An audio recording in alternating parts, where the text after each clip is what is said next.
My brothers and sisters of Uganda, listen carefully because this is not a greeting. This is a warning wrapped in solidarity.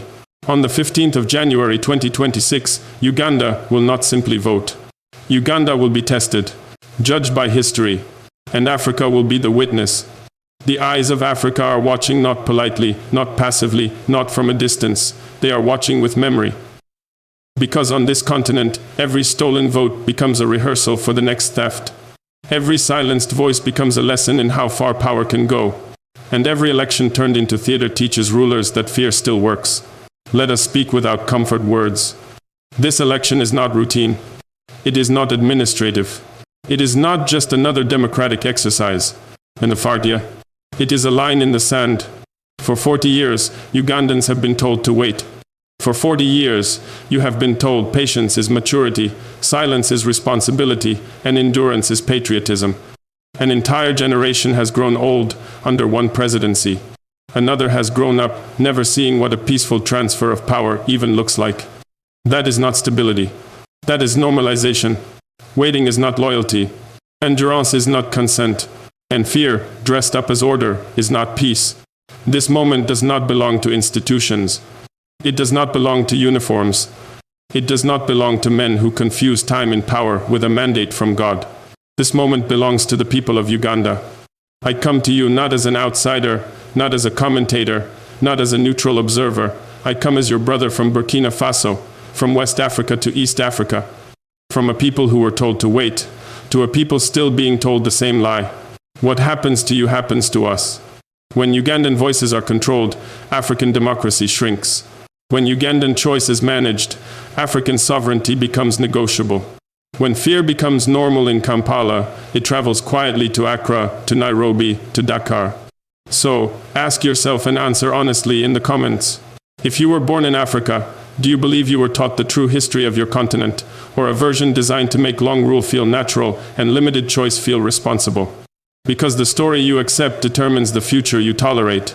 This election is not about personalities. It is about dignity. It is about whether power in Africa still answers to the people or only to itself. It is about whether your children inherit courage or inherit explanations. We see you.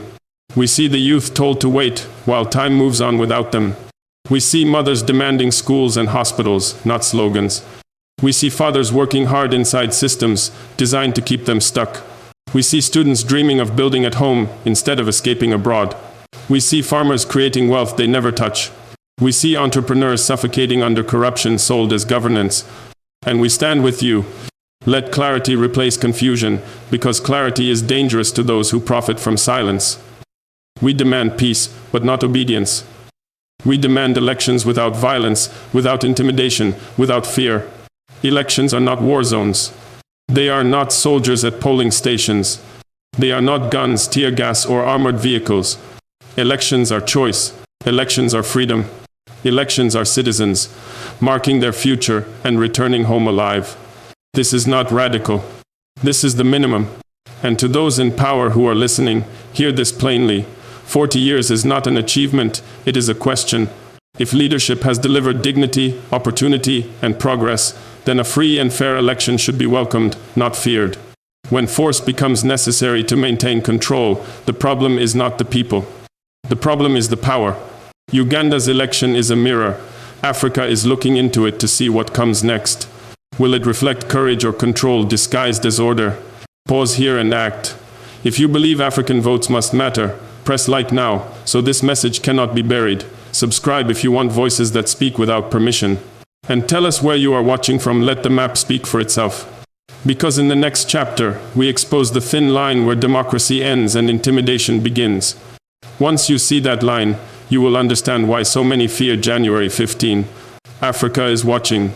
History is recording. And this time, silence will not save anyone. Let us stop pretending now, because politeness is how truth gets buried alive. 40 years is not continuity. 40 years is not experience. 40 years is not wisdom. 40 years is muscle memory and power that no longer recognizes the sound of consent. An entire generation in Uganda has never known another presidency. Another generation reached adulthood without witnessing a peaceful handover even once. That is not legacy. That is a warning history never ignores for long. Answer this without flinching. When power outlives accountability, who is being protected, the nation or the chair? When leadership fears competition more than corruption, what exactly is it guarding? This is where the narrative always gets polished and resold. Longevity becomes stability, continuity becomes peace, change is labeled reckless, questioning power is framed as danger. This script is old. Africa has heard it before, in different voices, with the same ending. Stability without choice is not stability. Order without consent is not peace. Silence without dignity is not unity. If leadership truly served the people well, then the ballot would be its shield, not its threat. But when elections require soldiers, when campaigns require permission, when opposition requires detention, democracy has already been reduced to choreography. Look closely. Calm streets do not always mean agreement. Sometimes they mean compression. Pressure does not vanish when choice is denied. It condenses. It waits. That is how systems fall apart quietly before they fall apart publicly. Ask yourself this and answer honestly. What terrifies long-serving power more, violence or a calm population choosing differently? Because fear is the real currency here. Fear of losing control. Fear of losing relevance. Fear of discovering that decades in office do not equal decades of consent. This is not about one man. It never is. It is about a structure that mistakes endurance for entitlement. A structure that trains citizens to lower expectations while training leaders to raise defenses. The structure that survives by convincing people there is no alternative. But history disagrees. Across Africa and beyond, every system that stayed too long eventually confused obedience with loyalty. Every ruler who blurred the line between state and self eventually learned the same lesson: time does not grant legitimacy. People do. That is why this election in Uganda matters far beyond its borders. It tests a question many governments quietly dread. Can African citizens choose freely without permission from power? Or must choice always be supervised, managed, delayed? Pause here. If you have ever been told that change is dangerous but corruption is normal, press like. Let the algorithm record dissent. And to those in authority listening, yes, we know you are listening. Hear this clearly. Democracy does not collapse because people vote. It collapses because leaders refuse to accept the vote. The line is thin. On one side, peaceful transition and renewed legitimacy. On the other, intimidation, force, and a future ruled by resentment. There is no middle ground disguised as patience. So, answer it plainly. Should Africa accept stability at any price, or choose self-determination even when it demands courage? Because in the next chapter, we move from time and power to tools of power and expose how fear is enforced when legitimacy runs thin. Let us tear off the mask now, because once it drops, excuses collapse with it. The second rifles appear near a ballot box, the election is already injured. The second soldiers patrol polling stations, the vote stops being free. The second, a citizen must pass a uniform to reach the ballot, democracy has been replaced by fear. Do not let anyone blur this line. This is not security. This is control. Elections are civilian moments. They belong to teachers, farmers, traders, nurses, drivers, students. They do not belong to men with guns. A soldier defends borders, not ballot boxes. A police officer preserves peace, not obedience manufactured through intimidation. Yet, the same script repeats every cycle in Uganda. Weapons are called necessary. Necessary for order, necessary to stop chaos, necessary to protect stability. Necessary, they say, because the people cannot be trusted. Answer this without dodging it. If an election truly reflects the will of the people, why does it require an armed escort? Fear here is not an accident, it is engineered. Voters see rifles, some stay home. When rallies are blocked, voices thin out. When arrests become routine, courage becomes expensive. This is not mismanagement. It is design. This is how outcomes are shaped without rewriting the law. You do not cancel the vote, you surround it. You do not ban opposition, you drain it. You do not declare repression, you normalize it. Then you rename obedience as peace. But peace enforced at gunpoint is not peace. It is silence under pressure. It is quiet bought with intimidation. It is order built on restraint, not consent. If you have ever stood in a voting line while armed men watched, you already know this truth. If you turned back because the air felt dangerous, you understood it without words. If you voted while afraid, your choice was taxed by fear before it was counted. This is not democracy collapsing. This is democracy being managed. To the soldiers and police who may be listening in Uganda, hear this clearly. The people you face are not your enemies. They are your parents, your siblings, your neighbors. Some taught you. Some raised you. Some prayed for you. Your oath was not to a chair or a name. It was to the nation. Ask yourself this, because history will. When the ledger opens, will it say you protected the people or pressured them? To leaders who deploy force to secure elections, understand the confession you are making. Every uniform near a polling station announces distrust. It says, you fear choice. It says, legitimacy has been replaced by logistics. It says ballots alone are no longer enough. Press like, if you believe ballots should never compete with bullets. Let that position be visible. And to the young people watching, because you are watching, this is both warning and responsibility. Fear works when it convinces you to withdraw. Courage works when it organizes. Do not walk blindly into danger. But do not surrender your future to intimidation either. Here is the truth. Power never once spoken aloud. When guns are needed to win elections, power has already lost the argument. In the next chapter, we move to a quieter weapon. One that fires no shots, leaves no shell casings, yet cripples democracy long before voting day. We expose how opposition is strangled before the first ballot is even printed. Long before the first ballot is dropped, the real election has already been decided. It happens quietly. It happens in offices, checkpoints, courtrooms, police vans. It happens when opposition voices are delayed, diverted, detained, then drained. This is the election before election day. When candidates must request permission to speak, democracy is already rationed. When rallies are blocked for security, choice is already edited. When campaign routes are suddenly declared unsafe, truth is already fenced off. Do not misread the scene. This is not disorder. This is choreography. The pattern never changes. Permits arrive late. Venues shift hours before events. Convoys are stopped. Crowds are scattered. Leaders are detained for hours, sometimes days, precisely long enough to miss the moment that mattered.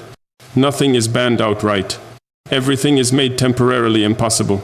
And afterward, the line is delivered with a straight face. No one stopped you from campaigning. End quote. This is how suppression wears clean gloves. Answer this honestly. If the ruling party is confident, why is the opposition treated as a threat?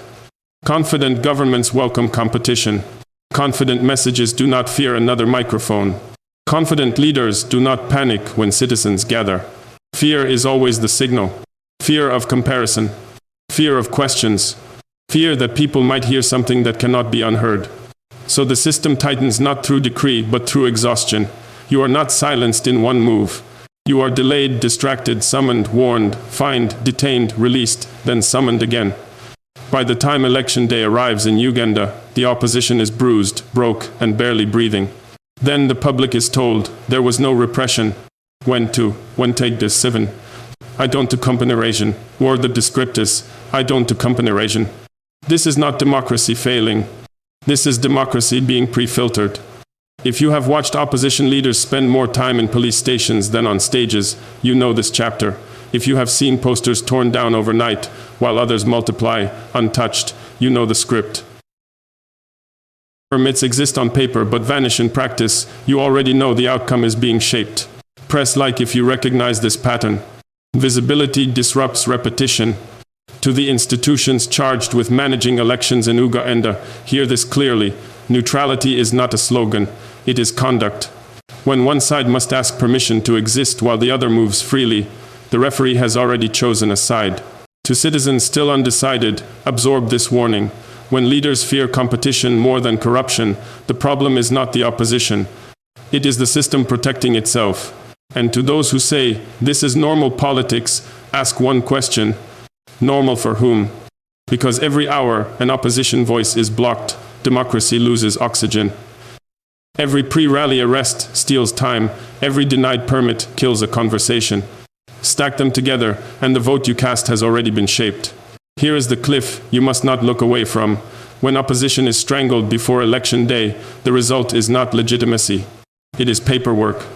In the next chapter, we turn to the outside, mirror the foreign applause, selective silence, and international approval that rebrands restriction as stability. While voices are restricted at home, applause arrives from outside. Press releases, diplomatic smiles, carefully rehearsed words like progress, stability, and institutional maturity. The same language recycled every cycle, detached from what citizens actually live through on the ground. This is where deception goes global, because repression does not survive on force alone. It survives on endorsement. When foreign governments praise an election before it happens, the result is pre-approved. When international partners speak of calm while opposition figures are detained, truth is demoted. When observers arrive late, depart early, and file courteous summaries, reality is trimmed to fit. Answer this honestly. Why is African democracy judged by softer rules? In Europe, a blocked rally is a scandal. In Africa, it is called context. To expose. In North America, police intimidation is a crisis. In Africa, it becomes crowd management. You are a minus courage, word scented. Same actions, different vocabulary.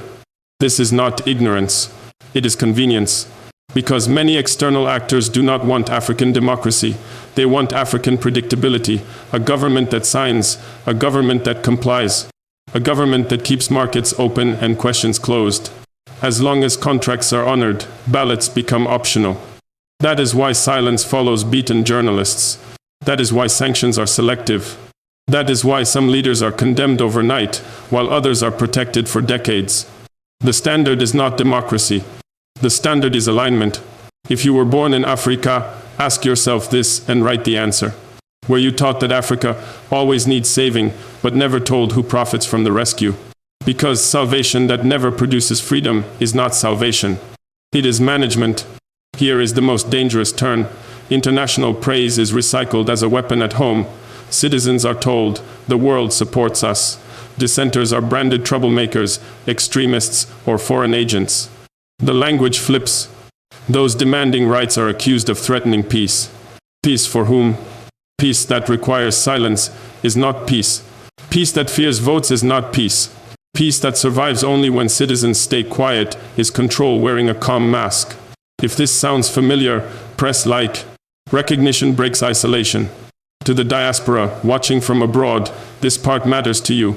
Many of you live where institutions function, where power rotates, where courts restrain leaders. Yet you are told your homeland is not ready for those same standards. So answer this plainly in the comments. If democracy works where you live, why is it considered unrealistic where your blood comes from? That contradiction is not cultural. It is political. Hold this transition carefully. When domestic pressure meets international approval, the final barrier collapses. The system no longer needs to persuade its own people. It only needs to perform for outsiders. That is when elections stop being moments of choice and become rituals of confirmation. In the next chapter, we confront the final lever, fear itself. How it is engineered, amplified, and deployed to discipline an entire population before a single vote is ever cast. Ballots are counted, fear is counted. Fear is not random. It is engineered, budgeted, rehearsed. It arrives before dawn as rumors, by noon as warnings, by nightfall as arrests. By election week, fear has already done its job. Not by telling people how to vote, but by persuading them not to vote at all. This is how outcomes are shaped without touching a single ballot. Listen carefully. Fear is always marketed as protection. For your safety. To prevent chaos. To keep the peace. The language is soft. The effect is brutal. Roads close. Rallies vanish. Phones go quiet. Families lower their voices. And citizens absorb the most dangerous lesson of all. Survival comes before participation. Answer this honestly, write it if you dare. Have you ever chosen silence because speaking felt risky? That is the economy of fear.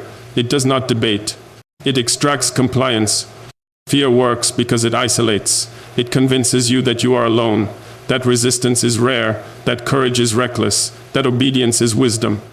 Neighbors become witnesses. Witnesses become informants. Soon, people police themselves. The state spends less. Fear becomes efficient. This is why intimidation does not require mass violence. A few visible arrests are enough. A few public examples travel faster than truth. Once fear feels normal, repression no longer looks extreme. It looks routine, administrative, almost boring. But there is one line they never want crossed: collective courage. Because fear collapses the instant people realize they are many. That is why internet shutdowns come before votes. That is why gatherings are restricted. That is why youth leaders are targeted first. That is why mothers are warned and fathers are threatened. Not because citizens are dangerous, but because unity is. Hear this clearly. Elections guarded by fear are not elections. They are obedience tests. And any system that depends on fear to function has already failed the moral exam. Faith matters here, not as decoration, but as defiance. Many Africans believe God does not rule through terror. That dignity is not foreign. That courage is not imported. That fear is not destiny. If you believe fear was never meant to govern a people, write amen. To the young watching right now, fear feeds on isolation. Break it by connecting, talk to each other, share information, show up together. Courage multiplies when it is visible. Press like if you recognize this pattern. Algorithms amplify what fear tries to bury. And answer this before we move forward. In your country, what scares people more, speaking out or staying silent for too long? Because once fear loses its grip, something else replaces it. Responsibility. And responsibility changes everything. In the next chapter, we reach the turning point when silence cracks, when crowds return, and when the question is no longer whether change is possible, but whether it can still be contained. There is a moment every system fears. Not protests, not speeches, not even elections. It fears the end of silence, because silence is the last pillar holding illegitimate power upright. Remove it, and everything starts to shake. Silence is not natural. It is trained, taught early, punished often, rewarded quietly. You are told to wait, to be patient, to be realistic, to survive. Slowly, survival replaces dignity as the highest ambition. That is how generations are controlled without chains. But silence expires. It expires when people realize they have been whispering the same pain in different rooms. It expires when fear stops feeling private and starts feeling shared. It expires the moment someone speaks and is not erased. That is when the air changes. You feel it before you see it.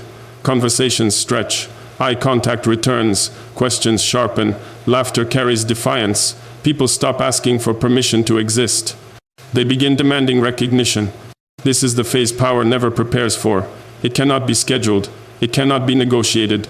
It does not arrive through leaders or parties. It spreads sideways, quietly, organically. It begins with truth, and truth travels faster than fear. That is why regimes panic when silence breaks. They rename it. They call it incitement. They call it foreign influence. They call it destabilization. Anything except what it is, awakening. Do this honestly, and write it clearly. What was the first truth you stopped saying out loud because you learned it was safer not to? Once silence breaks, the questions change.